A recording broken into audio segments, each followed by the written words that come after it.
Assalamualaikum warahmatullahi wabarakatuh. Apa kabar solih-solihah semua? Semoga hari ini keadaannya lebih baik dari kemarin ya. Dan mari kita awali pembelajaran hari ini dengan bacaan basmalah bersama. Bismillahirrahmanirrahim. Hari ini kita akan belajar tentang apa coba? Ya, tentang wawancara. Apa itu wawancara ya? Wawancara adalah percakapan antara dua orang atau lebih dan berlangsung antara narasumber dan pewawancara. Jadi syaratnya adalah ada narasumber dan ada pewawancara. Perhatikan contoh gambar berikut ini. Ini contoh gambar proses wawancara. Ya. Jadi pewawancara dalam proses wawancara itu boleh satu atau dua. Begitu juga dengan narasumber ya, boleh satu atau boleh lebih dari satu.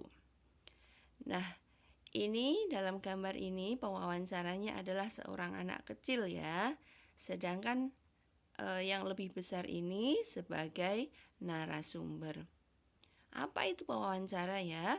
Pewawancara adalah orang yang melakukan wawancara atau yang memberi pertanyaan.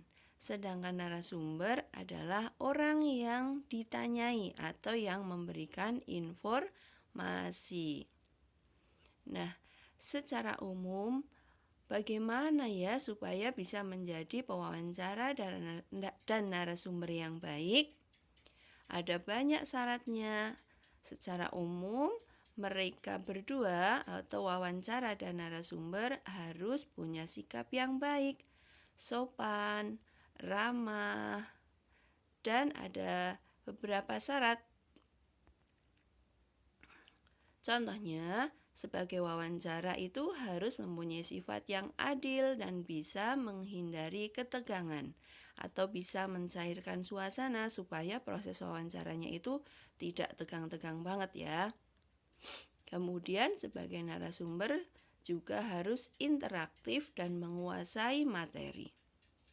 Jadi harus kalau ditanya juga jawab, jangan diem aja ya.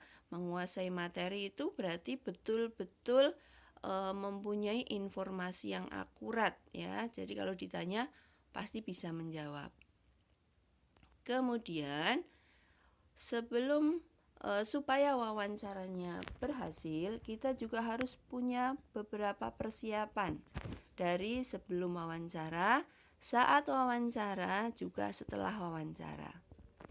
Nah, mari kita pelajari apa yang harus disiapkan sebelum wawancara. Yang pertama adalah membuat janji dan minta kesediaan narasumber untuk diwawancarai. Jadi setelah kita menentukan siapa narasumbernya, kita menghubungi narasumber tersebut dulu, buat janji mau apa tidak untuk diwawancarai. Kalau sudah bersedia, tentukan waktunya mau kapan, kemudian mau di mana wawancaranya, itu harus terjadi kesepakatan dulu ya. Kemudian memberikan kesan yang baik.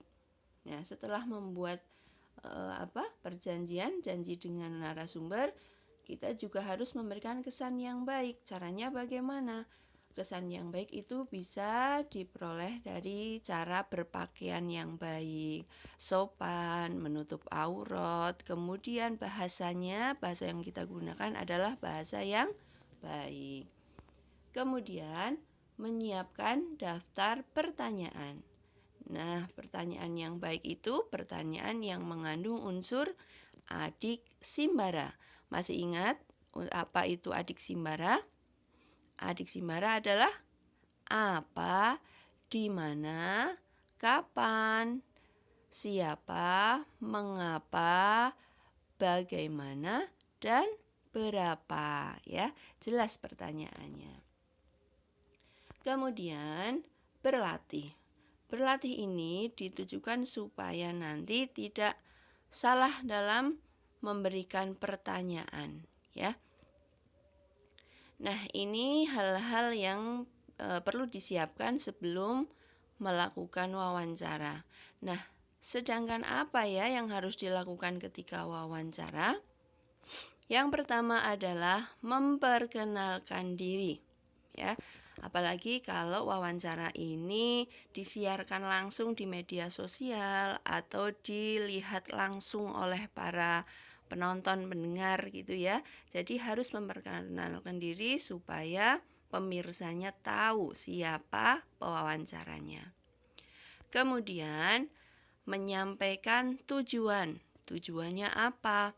Misalnya yang diwawancarai adalah siapa ya?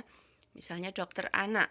Maka sampaikan tujuan wawancara ini adalah misalnya untuk mengenal seorang dokter anak lebih lanjut, misalnya gitu juga bisa, atau menggali informasi tentang profesi dokter anak juga bisa, ya. Kemudian memulai pertanyaan yang ringan atau yang mudah-mudah dulu. Contohnya kalau narasumbernya seorang dokter anak bisa menanyakan misalnya gini, yang ringan-ringan ya.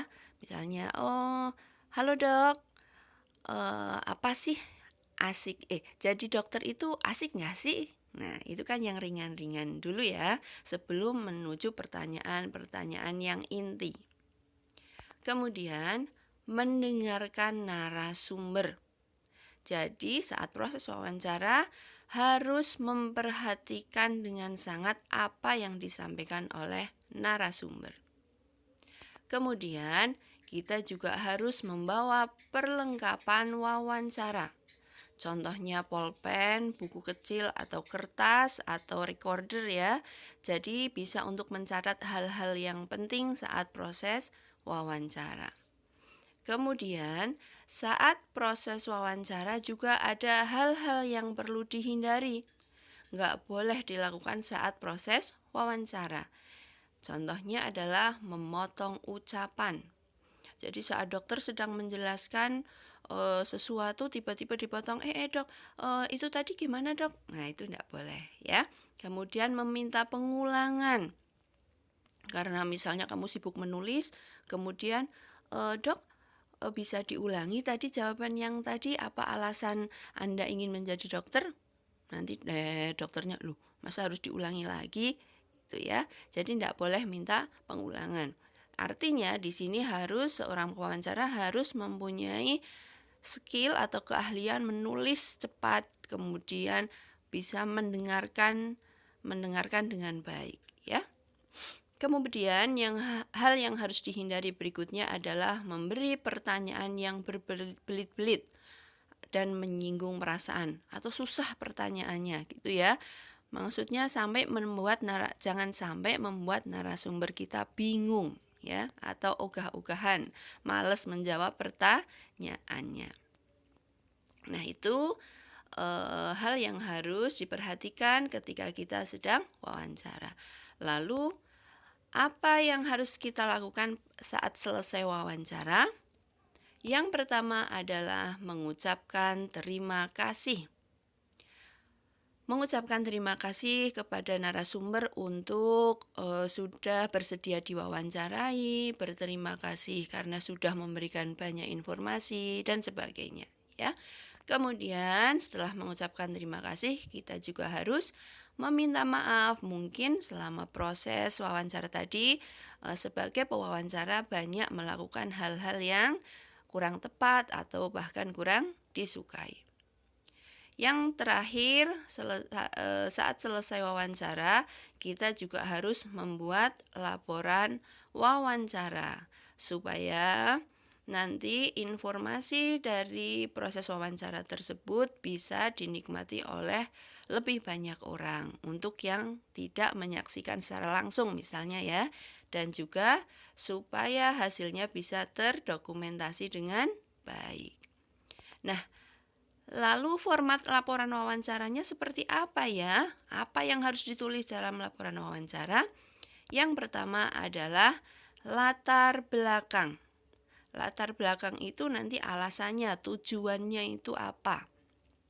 Contohnya tadi, tujuan dari wawancara ini adalah untuk mengenal lebih lanjut profesi sebagai dokter anak gitu ya. Misalnya untuk anak-anak muda zaman sekarang, misalnya gitu. Kemudian ada maksud dan tujuan. Misalnya tujuannya adalah untuk misal tujuannya untuk memotivasi anak-anak untuk giat belajar juga bisa ya, supaya jadi dokter anak.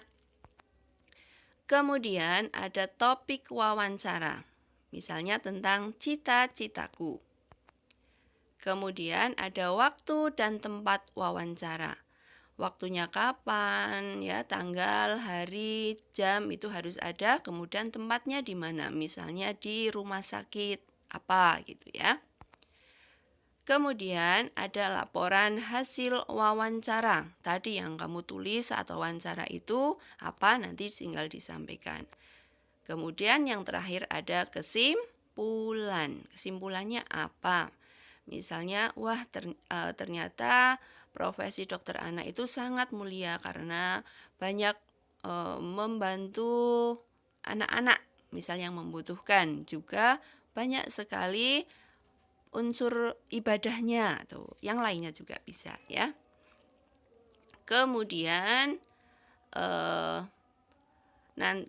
dalam penulisan ini harus ditulis dengan tulisan yang baik ya, supaya bisa terbaca dengan baik bagi para pembacanya. Oke, jazakumullah khairan katsiran untuk pembelajaran hari ini. Semoga bermanfaat.